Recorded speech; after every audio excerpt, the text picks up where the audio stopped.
Okay, it's Victor Sane again from Saneauto with tech tips.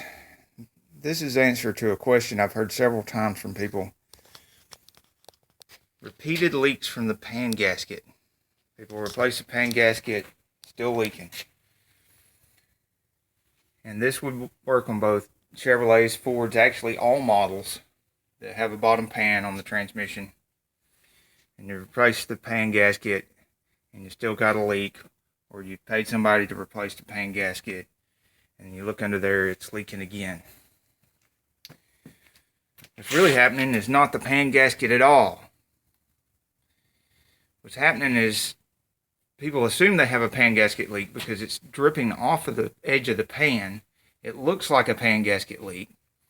So the first thing they do is they get up under here and they take their socket and they start tightening the pan bolts. Well, then they've created a pan gasket leak once they've done that, because now the bolts are over tightened and they've damaged the gasket.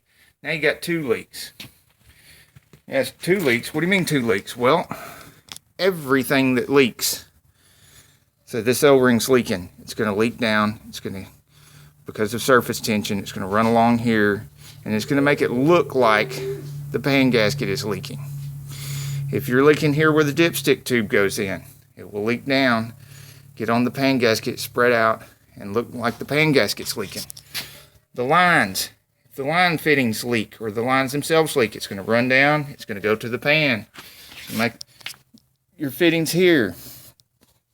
The tail housing gasket will leak down, come over here, and make the back of the pan gasket look like it's leaking.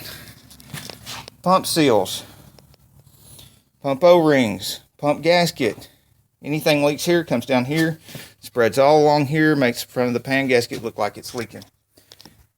And of course, that's the GM 4L60, 4L60Es, but the Ford is the same way. Look how close the tail housing gasket is to the pan gasket on the Ford right here at the back. It'll make it look like your pan gasket's leaking. Now your servos and everything are inside the pan, so they're not going to do it, but you still have dipstick tube seal. You leak down here, make the pan gasket look like it's leaking. Your line fittings. So if you've replaced the pan gasket more than once or twice, even the linkage seal can leak down and make your pan gasket look like it's leaking. And start checking everything else other than the pan gasket. Till next time, get off the couch and get dirty.